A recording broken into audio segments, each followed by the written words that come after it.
গর্ভে সন্তান থাকলে রক্তপাত মানেই বিপদ। সত্য জানলে আপনি চমকে যাবেন। আপনি কি গর্ভবতী আর হঠাৎ করে রক্তপাত হয়েছে? আপনি একা নন। প্রতি 4 জন গর্ভবতী নারীর একজন এই ভয়ঙ্কর অভিজ্ঞতার মধ্য দিয়ে যান। কিন্তু প্রশ্ন হলো, এই রক্তপাত কি সবসময় বিপজ্জনক? না, নাকি কখনো এটা স্বাভাবিক? এই ভিডিওটা শেষ না দেখে সরবেন না, কারণ এটা আপনার কিংবা আপনার প্রিয় কারো জীবন বাঁচাতে পারে। কেন রক্তপাত হয়? প্রথমে জেনে নিন, গর্ভ অবস্থায় রক্তপাত সবসময় বিপদের সংকেত না।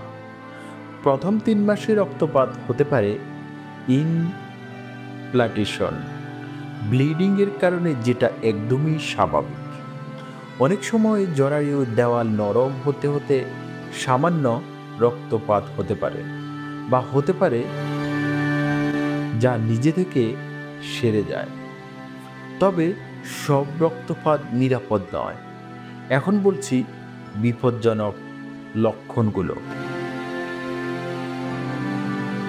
বিপদের লক্ষণ: যদি রক্ত গাঢ় হয়, রক্তের পরিমাণ বেশি হয়, বা পেট ব্যথা করে, মাথা গোড়া করে, বমি বমি ভাব দেখা দেয়, তখন বিষয়টা হতে পারে মিসক্যারেজ বা গর্ভপাত।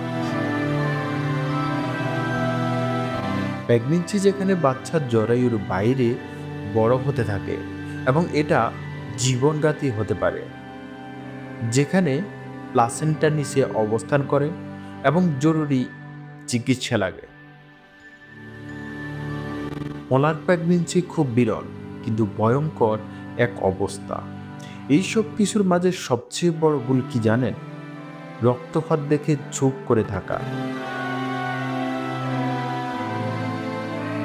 আপনার করণীয়: এমন হলে আপনি কি করবেন? প্রথমে শান্ত থাকুন, আতঙ্কিত হবেন না। পরিষ্কার করে দেখুন রক্তের রং, পরিমাণ এবং ব্যথার অবস্থান। যত দ্রুত সম্ভব একজন গাইনি ডাক্তারের কাছে যান। প্রেসার, হিমোগ্লোবিন, আল্ট্রাসাউন্ড এসব টেস্ট করানো লাগতে পারে। মনে রাখবেন, সময় মতো চিকিৎসা নিলে 80% ক্ষেত্রে মা ও বাচ্চা দুজনেই সুস্থ থাকে। ভুল ধারণা ও টিপস: অনেকেই ভাবে ওষুধ খাইছি, ঠিক আছে, কিন্তু গর্ভ অবস্থায় সবকিছুই ডাক্তারি তত্ত্বাবধানে চলতে হয়। ভুল ধারণা: রক্তপাত মানেই গর্ভপাত না, সব সময় না। এটা গোপন রাখতে হবে, এটা জীবন মৃত্যুর বিষয়। জরুরি টিপস: বেশি পানি পান করুন, বাড়ি কাজ এড়িয়ে চলুন, মানসিক চাপ কমান। আপনি যদি এমন সমস্যায় পড়েন অথবা আপনার পরিচিত কেউ পড়ে, তাকে একা ছেড়ে দেবেন না। সময় মতো ডাক্তার দেখান, পাশে থাকুন। এই ভিডিওটি শেয়ার করুন, কারণ একটা শেয়ার হয়তো একটা জীবন বাঁচাতে পারে। সাবস্ক্রাইব করে রাখুন নারীদের স্বাস্থ্য নিয়ে এমন দরকারি ভিডিও পেতে। সবাই ভালো থাকবেন, সুস্থ থাকবেন। আল্লাহ হাফেজ।